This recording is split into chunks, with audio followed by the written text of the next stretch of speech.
This is what I did over the weekend. I reupholstered a pull-out couch that I had in my room.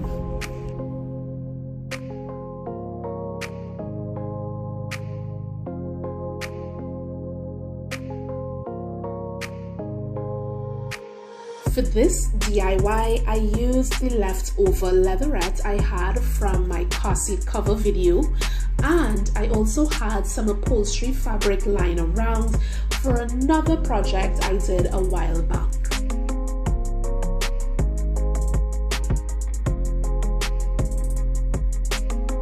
For the pull-out aspect of the couch, I didn't have enough leatherette to cover the entire space.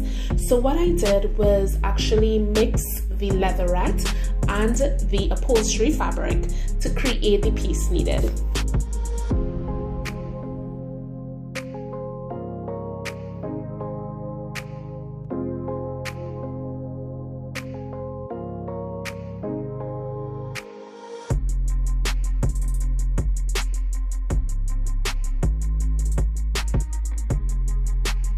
I created throw pillowcases out of the remaining material I had.